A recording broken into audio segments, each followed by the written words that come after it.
যে যেখানে কীর্তন শুনতে এসছেন প্রদীপ পালের নিবেদন রইল, যদি কিছু জীবনে ভালো কাজ করতে চান তবে মন দিয়ে শুনুন। সকালবেলায় ঘুম থেকে উঠে মন্দির পরিক্রমা করতে হয় স্নান করার পর। যত সকালে স্নান করবেন দেবতা স্নান হয়। আমার মাইজিকে বলবেন বয়স্ক মানুষ ওঠার দরকার নেই, উঠলে কীর্তনে ডিস্টার্ব হয়, ওঠার দরকার নেই, ওখানে বসতে বলুন। এখান থেকে দিয়ে দিক, এখান থেকে দিয়ে দিন, আসার দরকার নেই কষ্ট করে, আপনি বসুন, কষ্ট করে আসতে দরকার নেই, আপনি ওখান থেকে দিন না। হরে কৃষ্ণ, উলুধ্বনি দিন মায়ের জন্য, বয়স্ক মায়ের জন্য।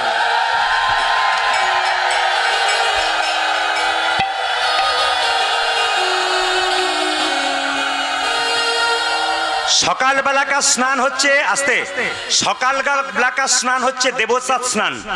মায়েরা বাসি কাপড়ে কেউ, আপনারা বাসি কাপড়ে কেউ ঘরের কাজ করবেন না। বাসি কাপড়ে যে ঘরের কাজ করে লক্ষ্মী তার বাড়িতে থাকে না। জ্যোতিষ বলেছে আপনার বাড়িতে লক্ষ্মী রাখতে গেলে, অলক্ষ্মী দূর করতে গেলে দুটো কাজ করতে হয়। মঙ্গলবার দিন এক বালতি জলে একটু লবণ এনে জলটাতে মিশিয়ে সেই জল দিয়ে গোটা বাড়িটাকে পরিষ্কার করতে হয়। জ্যোতিষ বলছে কেন? অলক্ষ্মীর বাস অন্ধকার জায়গায়। যেমন দেখবেন তক্তা, ছপ্পর খাট, যে অন্ধকার জায়গাগুলো আছে ওই জায়গাতে অলক্ষ্মী বাস করে। তাই জ্যোতিষশাস্ত্র বলছে মঙ্গলবার দিন এক বালতি জল নিয়ে তাতে লবণ ফেলে সেই লবণ মাখানো জল বাড়ির অন্ধকার আলো সব জায়গাগুলো ধুয়ে মুছে পরিষ্কার করুন। অলক্ষ্মী দূরে যায় আর লক্ষ্মী বাড়িতে আগমন হয়। বৃহস্পতিবার দিন কি করবেন? এক বালতি জল নেবেন, একটু কর্পূর নেবেন, সেই বৃহস্পতিবার দিন কর্পূর মাখানো জল ঘরের ভেতরে অন্ধকার জায়গাতে দেবেন, আলোতেও দেবেন, আপনার লক্ষ্মী কিন্তু বর্তমান থাকবে। জ্যোতিষশাস্ত্র বলছে মায়েরা আচারে লক্ষ্মী বিচারে পণ্ডিত। যে বাড়ি দেখবেন খুব পরিষ্কার পরিচ্ছন্ন থাকে, যে মা সংসারে খুব পরিচ্ছন্ন থাকে, খুব সুন্দর পোশাক পরে, আরে বাবা নতুন হতে হবে না, কিন্তু পোশাকটা যেন ধোয়া হয়, পোশাকটা পরিচ্ছন্ন হয়। আপনার বাড়িতে একটা নোংরা পড়ে থাকবে না, পরিষ্কার পরিচ্ছন্ন থাকবে, লক্ষ্মী আপনার বাড়িতে আসবে। আর যদি যে বাড়ি খুব নোংরা অপরিচ্ছন্ন, এখানে খাবার পড়ে আছে, ওই দেখবেন কিছু অভ্যাস আছে, কিছু মনে করবেন না, এই ছপ্পরের উপরে খায়। এটা আপনাদের কাছে বারবার নিবেদন করলাম, দক্ষিণ চব্বিশ পরগনা মায়েরা যারা আছেন, কোনোদিন ছপ্পরের উপরে এক কাপ চা কাউকে দেবেন না, কোনোদিন ছপ্পরের উপরে মুড়ি কিছু খাবার লুচি কেউকে বসে খেতে দেবেন না। ওটা আমাদের হিন্দু শাস্ত্রে সনাতন ধর্মে কিন্তু বলেনি। কি বলছে? ওগুলো নোংরা জিনিস, ওগুলোর জন্য বাড়িতে অলক্ষ্মী প্রবেশ করে। আপনার জায়গা আছে, একটা আসন পেতে দিন কিংবা টেবিলে দিন, কিন্তু আপনি কোনো মতেই দেবেন না, বিছানায় চা দেবেন না, বিছানায় কোনো খাবার দেবেন না, নিচে বসে খেতে বলুন কিংবা টেবিলে খেতে বলুন, কোনো মতে ওখানে দেবেন না। যেখানে শয়ন কক্ষ সেই জায়গাটাকে নোংরা করতে নাই। আপনাদের কাছে বারবার নিবেদন রইল। তাই আপনাদের কাছে বলে যাই যে সকালবেলায় ঘুম থেকে উঠে আপনি মন্দির পরিক্রমা করবেন। কিভাবে করবেন? আপনি যে দেওয়াল ঘড়ি বা হাত ঘড়ি আছে দেখবেন, ওই হাত ঘড়ি বা দেওয়াল ঘড়িতে কাঁটাটা কোন দিকে ঘুরছে, সবসময় কাঁটা বাঁ দিক থেকে ডান দিকে ঘুরছে, দেখে নেবেন, বাঁ দিক থেকে ডান দিকে ঘুরছে। আপনার পরিক্রমা হবে, তুলসী মন্দির বলুন, বাড়ি বলুন, মন্দির বলুন, সবসময় পরিক্রমা এরকম বাঁ দিক থেকে ডান দিকে। আর আপনি ভগবানকে আরতি করবেন। যেমন আপনারা স্নান করার পর ভগবানকে দীপ দেখানো কাজ আর ধূপ দেখানো কাজ প্রতিটি মায়ের সংসারে, লক্ষ্মী রাখুন, নারায়ণ রাখুন, কৃষ্ণ রাখুন, ভগবান রাখুন, দেবদেবী রাখুন, মাথায় রাখবেন। ঘিয়ের প্রদীপ যখন দেবেন ভগবানের বাঁ দিকে রাখবেন, সোজা নয় কিন্তু। কোনোদিন প্রদীপ মন্দিরে সোজা রাখতে নেই, একবারে সোজাসুজি মন্দিরে রাখার নিয়ম নয়। শাস্ত্র বলছে, কি বলছে? প্রদীপ ঘি, যখন তিল বা তেলের প্রদীপ ভগবান বা দেবদেবীর ডান দিকে রাখতে হয়, আর ঘিয়ের প্রদীপ দেবদেবী বা ভগবানের বাঁ দিকে রাখতে হয়। এই জন্য মাথায় রাখবেন মায়েরা, ওই প্রদীপটা যখন দেখাবেন ভগবানকে, তখন দীপটা দেখানোর সময় কিন্তু এমনি এমনি যেমন তেমন করে দেখাতে হবে না। এই আইন আছে, হিসাব আছে, অঙ্ক আছে। ওং লেখেন না, ওং ওং, ওংটা দেখুন কেন কেমন লেখেন, ওং এরকম ওং লেখেন, দেবার নিয়ম এরকম। ওং যেমন লেখা, মায়েরা বাঁ দিকে যারা আছেন দেখে নিন, ওং যেমন লেখেন এরকম করে দীপ দেবার সময় সবসময় ওং হচ্ছে এরকম, এরকম করে দীপটা দেখাতে হবে। কিন্তু ধূপ দেখাবেন তাও কিন্তু এরকম করে দেখাবেন, ধূপ এবং দীপ এরকম। ধূপ এবং দীপ ভগবানের চরণে কবার? 4 বার, নাভিতে কবার? 2 বার, আর মুখমণ্ডলে কবার? 3 বার। চরণে 4 বার দেখাবেন, নাভিতে কবার দেখাবেন? 2 বার দেখাবেন, আর মুখমণ্ডলে 3 বার দেখাবেন, আর গোটা শরীরে পা থেকে মাথা পর্যন্ত 7 বার দেখাবেন। আপনাদের মঙ্গল আছে। সংসারে কিছু কাজ করবেন, তবে বাড়িতে যে আপনার শঙ্খ বাজান, এই শঙ্খ কিন্তু আপনাদের বাড়িতে দুটো থাকতে হবে, একটা জলশঙ্খ, একটা বাদ্য শঙ্খ। যেটা আপনি আপনি এঁটো করে বাজাচ্ছেন ওটা হচ্ছে বাদ্য শঙ্খ, ওটা মন্দিরে ভগবানের চরণের সামনে রাখবেন না, একটু দূরে রাখবেন, ওটা এঁটো শঙ্খ, ওটা বাজান আপনি, ওটাকে একটু দূরে রাখবেন, একটা কালো লাল কাপড় বা হলুদ কাপড় উপর রাখবেন, স্ট্যান্ড কিনতে পাওয়া যায় সেখানে রাখবেন। আর জলশঙ্খ যেটা সেটা বাজানো যায় না, তার ভেতরে জল ভরে ভগবানের বিগ্রহকে স্নান করা যায়, দেবতার বিগ্রহকে স্নান করা যায়, এবং তার ভেতরে জল ভরে বাড়ির চারিদিকটাতে একটু ছড়িয়ে দেবেন, দেখবেন বাড়ির অশুভ শক্তি দূর হয়ে যাবে। শঙ্খ 3 বার বাজাবেন কেন?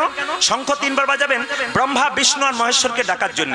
যে ব্রহ্মা বিষ্ণু মহেশ্বরকে ডাকে 3 বার শঙ্খ বাজিয়ে, তার বাড়িতে 33 কোটি দেবদেবীর আসা যাওয়া হয়। মায়েরা সবাই শুনে নিন, শঙ্খ 4 বার বাজাবেন না কেন? ভুলেও 4 বার বাজাবেন না কেন?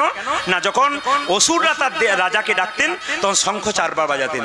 যখনই শঙ্খ আপনি 4 বার বা 5 বার বাজাবেন তখনই জানবেন যে অসুরকে আপনি ডাকছেন। আর যখন আপনি 3 বার বাজাচ্ছেন তখন ব্রহ্মা বিষ্ণু মহেশ্বর 3 জনকে আপনি ডাকছেন। এই কাজগুলো করবেন। আর বাড়িতে যাদের জলশঙ্খ আছে সবাই মাথায় রাখবেন, জলশঙ্খ খালি রাখবেন না, জলশঙ্খের ওপরে একটা করে তুলসী পাতা অবশ্যই রাখবেন।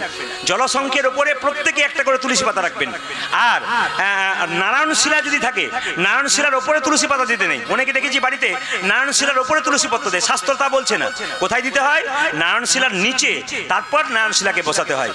যদি ভগবানকে সোনা পড়ানোর ইচ্ছা থাকে সবসময় মাথায় রাখবেন, তুলসী পাতা না দিয়ে তুলসী গাছের মঞ্জুরিটা ভগবানের মাথায় দিন, ওটা সোনা পড়ানোর সমান হয়, শাস্ত্র বলছে। শেষ কথা বলে যাই, ভগবানের চরণে 3টে তুলসী পত্র দেবেন। 3টে কোথায় দেবো? ডান পা, বাঁ পা, একটা কোথায়? 2টো পায়ের মাঝখানে। কেন? ভগবান যখন বামন অবতার ধারণ করেছিলেন তখন নাভি থেকে একটা পা বের করেছিলেন, ওই পাটাকে স্মরণ করে, চরণটাকে স্মরণ করে ওখানটা তুলসী পত্র হয়।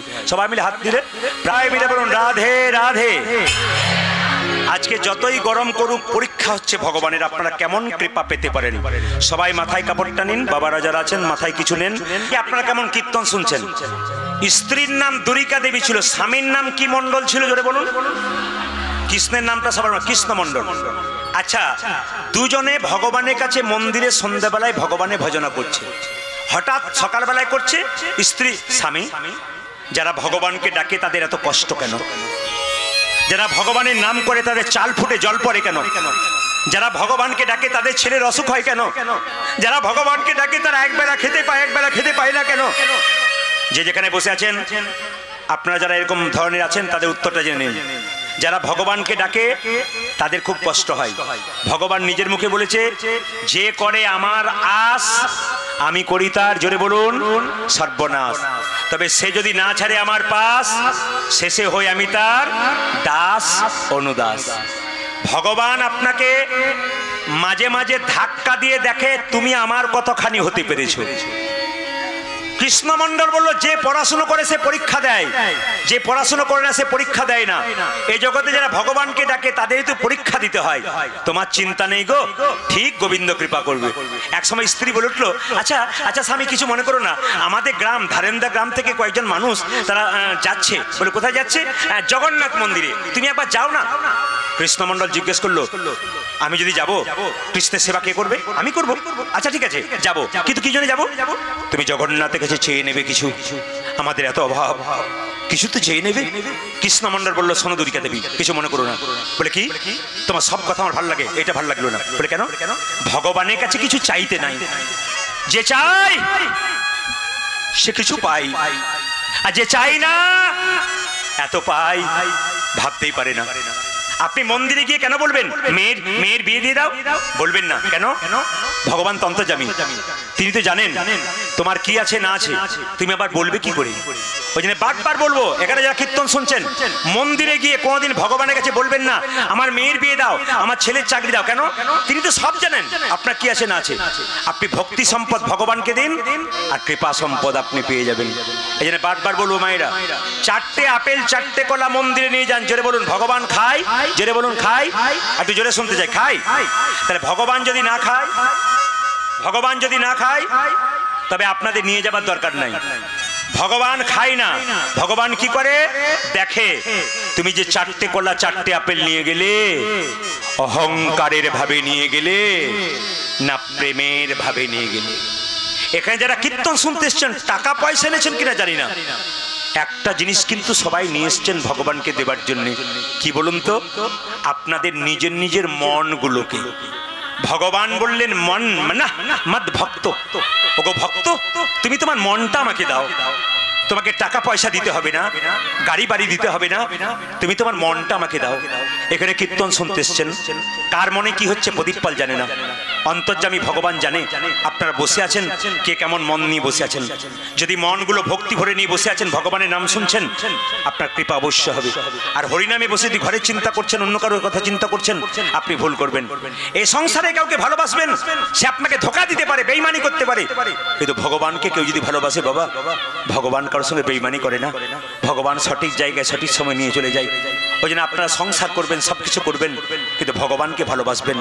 ভগবান ছাড়া কোনো উপায় নাই। এই সংসারে নিজের ধর্ম নিজের কাছে। তোমার স্বামী পাপ করেছে, তুমি উদ্ধার করতে পারবে না, স্বামী ভোগ করবে। তুমি পাপ করেছো, তোমার স্বামী তোমাকে উদ্ধার করতে পারবে না, তুমি পাপ করেছো, তুমি ভোগ করবে। ওই জন্য পাপ ফল ভোগ আপনারা নিজে নিজে করবেন, ভগবানকে ডাকবেন, আপনারা ভালো থাকবেন। মুকুন্দ সরকার বললো, তাহলে তুমি যখন বলছো একবার যাই, চাইবো না তবে যাবো। স্ত্রী বললো, আচ্ছা ঠিক আছে, চাইতে হবে না, তোমার তো একবার দেখা হবে। সবাই লক্ষ্য করুন, দুর্গা দেবীর কথায় কৃষ্ণ মন্ডল চলল জগন্নাথ মন্দিরে। সবাই মিলে বলুন জোরে, জগন্নাথ দেব কি। একটু জোরে হোক, জগন্নাথ দেব কি। আমি জোরে শুনতে চাই, জগন্নাথ দেব কি। সবাই মিলে চলুন, কৃষ্ণ মন্ডল যাচ্ছে কোথায়? জগন্নাথ মন্দিরে। জয় জগন্নাথ, জয় জগন্নাথ, জয় জয় জগন্নাথ, জয় জগন্নাথ, জয় জগন্নাথ, জয় জগন্নাথ। সবাই তালিয়ে জয় জগন্নাথ, জয় জগন্নাথ, জয় জগন্নাথ, জয় জগন্নাথ, জয় জগন্নাথ, জয় জগন্নাথ, জয় জগন্নাথ, জয় উলধ্বনি, জয় জগন্নাথ, জয় জগন্নাথ, জয় জগন্নাথ, জয় জগন্নাথ, জয় জগন্নাথ, জয় জগন্নাথ, জয় জগন্নাথ, জয় জগন্নাথ, জয় জগন্নাথ, জয় জগন্নাথ, জগন্নাথ স্বামী, স্বামী নয়ন পথ গামী, জগন্নাথ স্বামী নয়ন পথ গামী। জয় জগন্নাথ, জয় জগন্নাথ, জয় জগন্নাথ, জয় জগন্নাথ, জয় জগন্নাথ, জয় জগন্নাথ, জয় জগন্নাথ, জয় জগন্নাথ, জয় জগন্নাথ, জয় জগন্নাথ, আজ জয় জগন্নাথ, জয় জগন্নাথ। জোরে হাত তুলে বলুন, জগন্নাথ দেব কি।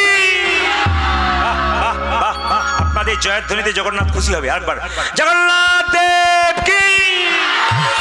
আরেকবার জোরে, জগন্নাথ দেব কি। আচ্ছা, কারা কারা জগন্নাথ মন্দিরে গেছেন হাত তুলে দেখান। এতজন গেছেন? আচ্ছা নামান, এবার প্রমাণ হবে কারা কারা গেছেন। জগন্নাথ মন্দিরে গিয়ে জগন্নাথ দেব, বলরাম আর সুভদ্রা তিনজনকে দেখেছেন? জোরে বলুন হ্যাঁ না না। তার পাশে একজন থাকে, উনি কে? দেখি আপনারা কেমন জগন্নাথ দেখেছেন। তার পাশে একজন থাকে, উনি কে? দেখি বের করুন আপনারা। হ্যাঁ বলুন। আচ্ছা হ্যাঁ, আচ্ছা ভাই বলেছে গৌরাঙ্গ মহাপ্রভু। আচ্ছা বলেছে তো, ভুল হোক আর ঠিক হোক বলেছে তো। জগন্নাথ মন্দিরে যেখানে জগন্নাথ, বলরাম, সুভদ্রা থাকে, তার পাশে থাকে সুদর্শন চক্র। তিনজনের পাশে সাইডে একবারে সুদর্শন চক্র রাখা আছে।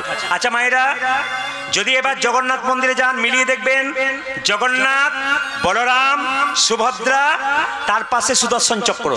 ওই সুদর্শন চক্রটা রাখলো কেন?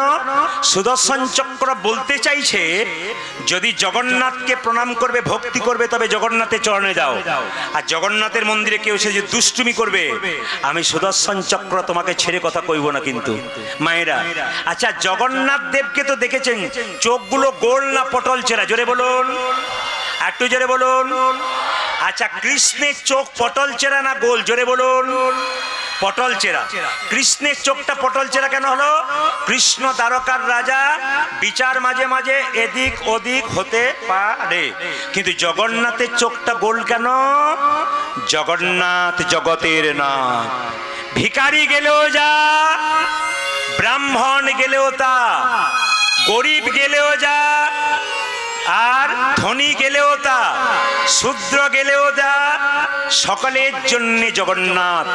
মায়েরা কিছু মনে করবেন না, জগন্নাথ মন্দিরে প্রণাম করছে কে? কৃষ্ণ মণ্ডল। যে যেখানে বসে আছেন, আপনারা কীর্তন শুনতে এসছেন, কেন এসছেন? শিখতে এসছেন। মন দিয়ে শুনে নেবেন, ভগবানের মন্দিরে প্রণাম করবেন, ভগবানকে বাঁ দিকে রেখে। সবাই তাকান। আমি মন্দিরে গেলাম, আমি ওখানে গিয়ে দেখলাম আমাকে অনেক মায়েরা আনতে গেছিল, ওনারা দাঁড়িয়ে দাঁড়িয়ে দেখলেন আমি বাবা পঞ্চাননকে কোন দিকে প্রণাম করলাম, মা মনসাকে কোন দিকে প্রণাম করলাম, ওনারা দেখেছেন। কেন? দেবদেবী, ধরুন এখানে দেবদেবী আছে, আপনি ডান দিকে রেখে প্রণাম করবেন। এখানে ভগবান কৃষ্ণ, নারায়ণ, বিষ্ণু আছে, আপনি বাঁ দিকে রেখে প্রণাম করবেন। সবাই শুনে নিন এবং দেখেও নিন। যদি এটা ভগবানের মন্দির হয় তাহলে আপনি সব সময় ভগবানকে বাঁ দিকে রেখে, এরকম সোজা নয় কিন্তু।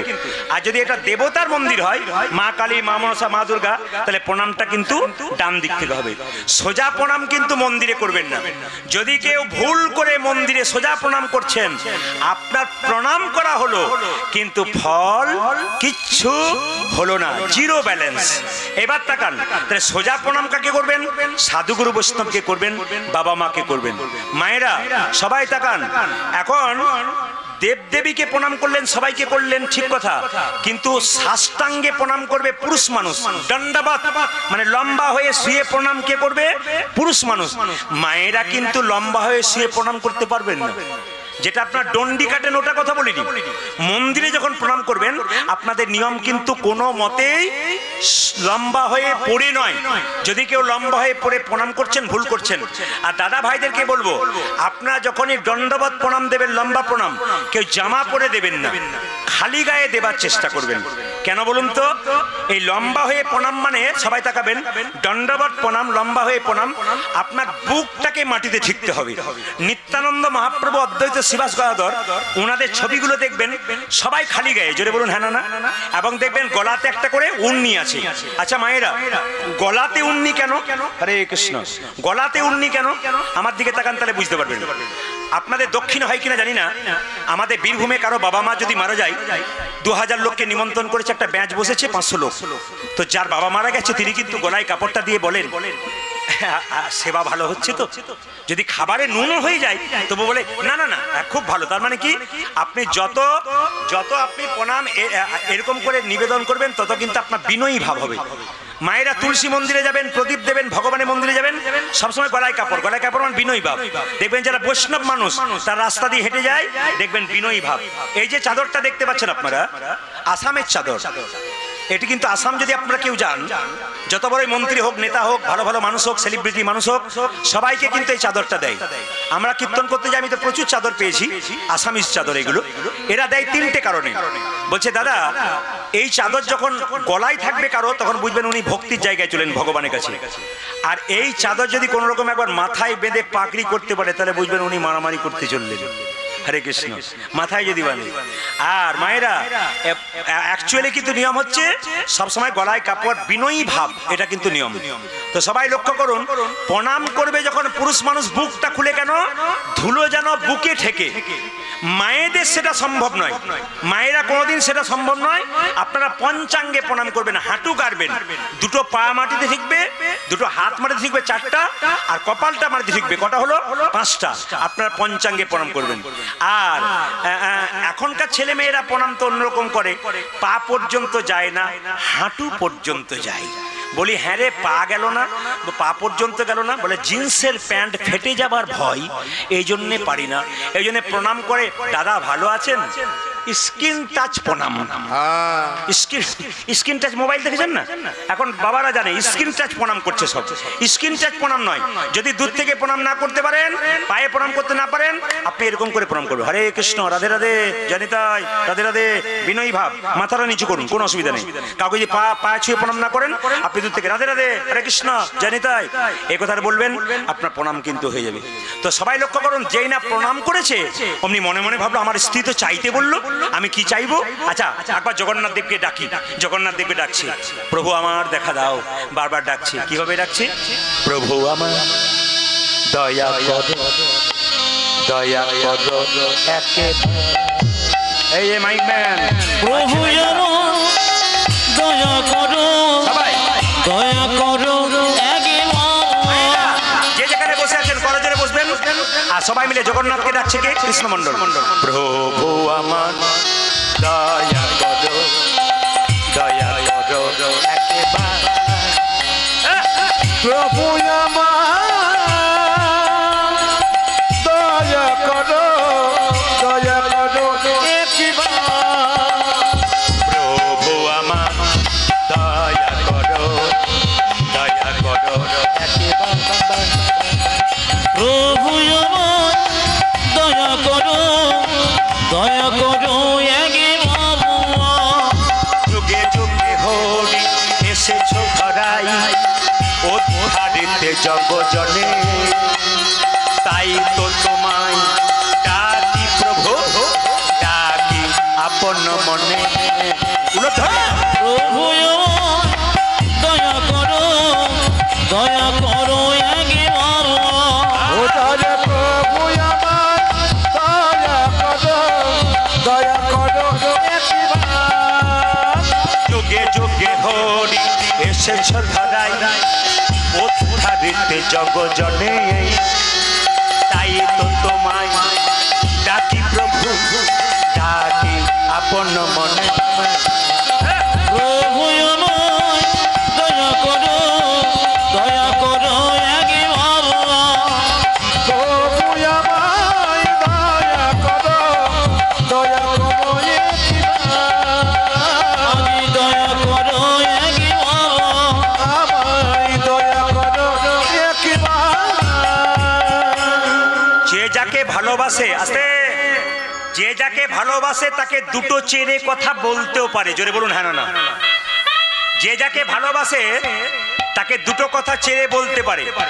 আপনি ভগবানকে ভালোবাসলে দুটো কথা ছেড়ে বলতে পারেন। একটা প্রমাণ দেখুন, রামকৃষ্ণদেব মা কালীকে মা খা, মা খা, এই দেখ তুই যদি না খাবি না তোর পাথরে পায়ে আমি মাথা ঠুকবো, খা মা, খা মা, মা খা, মা খা, মা। মা যখন খেত না অভিমান করে রামকৃষ্ণদেব বসে রইত, তুই যদি না খাস আমি খাবো না। এক সময় মা হাতটা বাড়িয়ে বলতো, দে দে রে। ভক্ত যদি উপবাস করে থাকে মা কি কখনো না খেয়ে থাকতে পারে? দে দে, আমাকে দে, আমাকে দে, আমাকে দে। জগন্নাথ মন্দিরে কৃষ্ণমণ্ডল কি বলছে দেখুন। আপনারা সবাই জগন্নাথ মন্দিরে গেছেন, হাত তুললেন, কিন্তু জগন্নাথ মন্দির যে কথাটা বললো জগন্নাথ মন্দিরে কৃষ্ণমণ্ডল, সেটা আপনারা কেউ বলতে পারবেন না। কি বলছে? ও গো জগন্নাথ, তুমি তো জগতের নাথ, আমার স্ত্রী তোমার কাছে কিছু চাইতে বলেছিল, কিন্তু আমি কি চাইব, কি চাইব, ওগো জগন্নাথ, তোমার হাত নাই তুমি দেবে কি, তুমি দেবে কি, তোমার পা নাই তুমি দেবে কি, তুমি দেবে যে কি। আচ্ছা, এতদিন গেছেন আপনার জগন্নাথ মন্দিরে, এই কথা কেউ বলতে পেরেছেন? এত বড় বুকের পাটা কারো আছে? কিন্তু দেখুন কত ভালোবাসে জগন্নাথকে, কি সুন্দর বলছে দেখুন, তোমার হাত নাই তুমি দেবে কি, তোমার পা নাই তুমি দেবে কি। জগন্নাথ আকাশবাণী করে বলছে কৃষ্ণমণ্ডলের, আমার হাত নাই, আমার পা নাই, আমি তোর দ্বারা জগৎকে জানাইয়ে যাই, আমার কেন হাত নাই, আমার কেন পা নাই। এই হাত তোদেরকে দিলাম কর্ম করার জন্য, কর্ম করার জন্য। আমার হাত নাই, আমি হাত নিলাম না, তোদেরকে দিলাম কর্ম করার জন্য। আমার পা নাই, এই পা তোদেরকে দিলাম এক জায়গা থেকে অন্য জায়গা কর্ম করতে যেতে হবে বলে আমার জানাই, আমি তাই তোদেরকে দিয়ে দিলাম। জগন্নাথ মন্দিরে কৃষ্ণমণ্ডল বলছে, ওগো জগন্নাথ, আমার স্ত্রীর কাছে যখন ফিরে যাব, স্ত্রী বলবে তুমি কি চেয়েছো, আমি তো কোনো উত্তর দিতে পারবো না। তবে ওগো জগন্নাথ, তোমার কাছে আমি গাড়ি বাড়ি টাকা পয়সা ধন দৌলত চাইব না। জগতে যেই তোমাকে প্রণাম করে গাড়ি বাড়ি টাকা পয়সা চাই, কিন্তু আমি এমন একটা জিনিস চাইব, কোনো মা বা বাবা কোনোদিন মন্দিরে চাই নাই। আমি কি চাইবো জানো জগন্নাথ? আমায় একটা কৃষ্ণ ভক্ত সন্তান দাও হে ওগো জগৎ ভক্ত সন্তানের জন্য আরে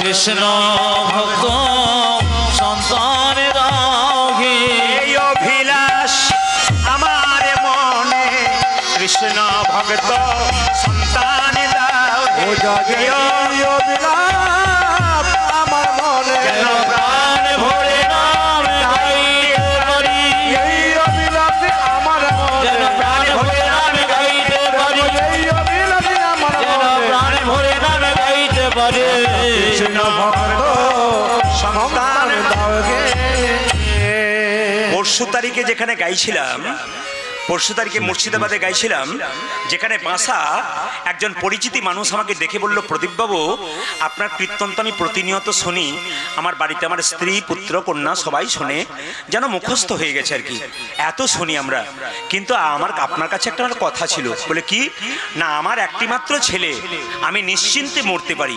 আমরা বুঝতে পারলাম না। বলছে আমার ছেলের জন্য আমি 1 কোটি টাকা রেখে দিলাম, ব্যাংক ব্যালেন্স করে দিয়েছি, আমার আর চিন্তা নেই, মরে যাব, ছেলে তো বসে বসে খাবে। আমি জিজ্ঞেস করলাম, ছেলেকে 1 কোটি টাকা রেখে গেলেন, ছেলেকে কেমন তৈরি করলেন? এইরকম তৈরি করলেন না, এইরকম তৈরি করলেন। যদি এইরকম তৈরি করেন তাহলে ছেলে আপনার শ্রাদ্ধ কাজ করাবে, ভক্তদের সেবা দেবে, বাড়িটা কৃষ্ণময় করবে। আর যদি ছেলেকে আপনি এইরকম তৈরি করেন, যা আছে সব নিতাই গৌর হরিবোল হবে, তোমাকেও নরকে পাঠিয়ে দেবে। তবে আপনাদের একটা ভালো খবর পেলাম, আপনাদের এই দক্ষিণ চব্বিশ পরগনা সরবেরিয়া এলাকাতে এখানে আমাকে বলল যে এখানে কোনো মাতাল নাই, না কেউ খায় না।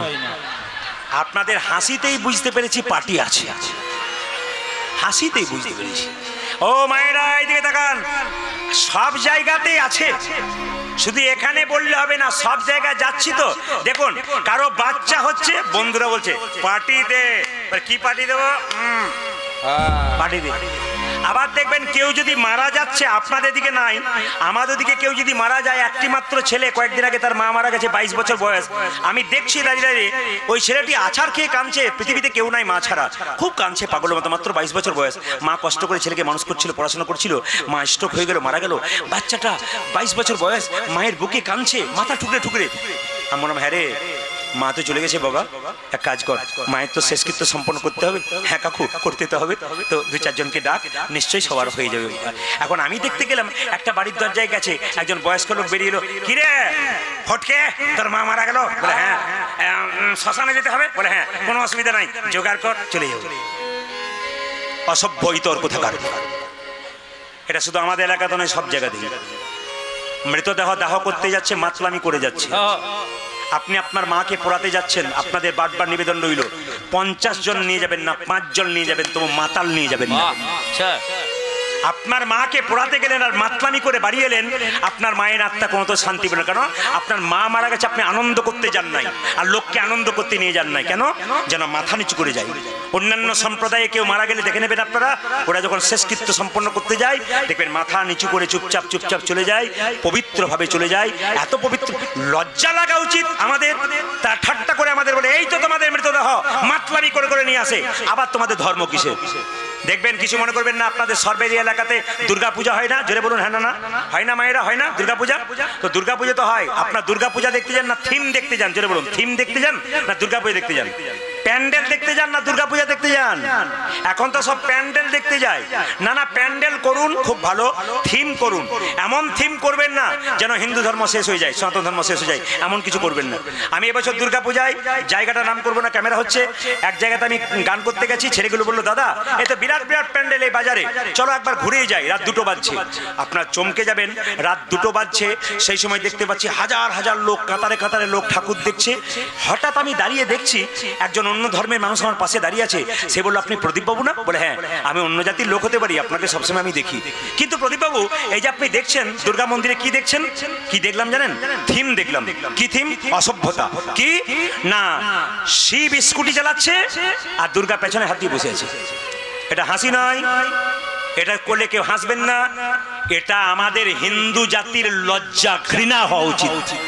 আমাকে ওই অন্য ধর্মের মানুষটা চিৎকার করে বললো, প্রদীপ বাবু, ক্ষুব্ধ লোককে তত্ত্ব বোঝান, আপনি আমাকে বলে দিন কৈলাস পর্বতে বাবা শিব কখন স্কুটিতে চেপেছিল আর দুর্গা তার পেছনে হাত দিয়ে বসছিল? আমি বললাম আমি আপনার কাছে হেরে গেলাম, আমি আমার জাতির জন্য হেরে গেলাম, নির্লজ্জ জাতির জন্য হেরে গেলাম। কেন আমরা নির্লজ্জ হয়ে যাচ্ছি দিনের পর দিন? আমরা লোকের চোখে খারাপ হয়ে যাচ্ছে কেন? আসল জায়গাটাকে ছেড়ে দিয়ে আমরা নকল জায়গায় যাচ্ছি। দুর্গা পূজায় এত জোরে ডিজে বাজছে যে বয়স্ক মানুষগুলো ওখানে যেতে পারছে না প্রণাম করতে। আমার মায়েরা পুজো দিতে যাচ্ছে, কানে এমনি করে কাপড় দিয়ে কানে আঙুল দিয়ে আসছে, কেন এত জোরে ডিজে বাজছে? এত অসভ্যতা কেন? কিসের এত অসভ্যতা? সবচাইতে লজ্জার ব্যাপার কি জানেন? এমন এমন দুর্গা পুজো হয় যেখানে উচ্ছৃঙ্খল হয়, আবার এমন এমন দুর্গা পুজো হয় এত সুন্দর হালকা করে মায়ের নাম গান বাজে যেন জায়গাটা মোহিত হয়ে যায়। আমি চাই আপনারা ভালো করুন। আর দ্বিতীয় কথা আপনাদের বলবো, আপনাদের বাচ্চা ছেলেদেরকে আপনারা ভালো পোশাক দিতে শুরু করুন। আপনারা বাচ্চাদেরকে কাটা পোশাক কোনো মতেই দেবেন না। কি দেবেন? আপনার বাচ্চাকে ভালো পোশাক দিন। ছোট বাচ্চা 5 বছর বয়স, মা বাবা বাজারে নিয়ে গেল, দোকানদারকে বললো ছেলে তো ছোট, মেয়ে তো ছোট, কাটা পোশাক দিন, কোনো অসুবিধা নেই। বাচ্চা মেয়েটা ছোট ছোট পোশাক পরতে অভ্যাস করলো। যখন মেয়েটা 15 বছর বয়স হয়ে গেল, আর মা বাবাকে বললো না, সে নিজে দোকানে গিয়ে কাটা পোশাক পরে বাবা মায়ের সামনে দাঁড়ালো। আর মা বাবা কি করছে? তার দিকে লজ্জায় তাকাতে পারছে না। এমন পোশাক মেয়েকে দেবেন না। মেয়ে রাস্তা দিয়ে যাবে, পুরুষের লোভী চোখ তাকে কিডন্যাপ করবে। আপনি প্রশাসনকে দায়ী দেবেন, সরকারকে দায়ী দেবেন। কেন দায়ী দেবেন সরকারকে? কেন দায়ী দেবেন প্রশাসনকে? আপনার মেয়ে যখন বাড়ি আসবে, মেয়েকে গালে থাপ্পড় মারবেন। কোথায় ছিলি এতক্ষণ? মেয়েকে গালে থাপ্পড় মারবার আগে আপনি নিজের গালে থাপ্পড়টা মারুন। আপনার জন্য আপনার মেয়েটা ধ্বংসের পথে চলে যাচ্ছে। ওই জন্য বারবার বলবো, পোশাকের মধ্যে শালীনতা বজায় রাখুন। আপনি মা হয়েছেন, আপনি সব শেখাবেন। আমি বারবার বলি, সবাই লক্ষ্য করুন, কৃষ্ণ মণ্ডল যেই না প্রণাম করেছে আমাকে কৃষ্ণ ভক্ত সন্তান দাও, জগন্নাথ দেব বলে উঠলো, যা যা কৃষ্ণ মণ্ডল, তুই কৃষ্ণ ভক্ত সন্তান পাবি।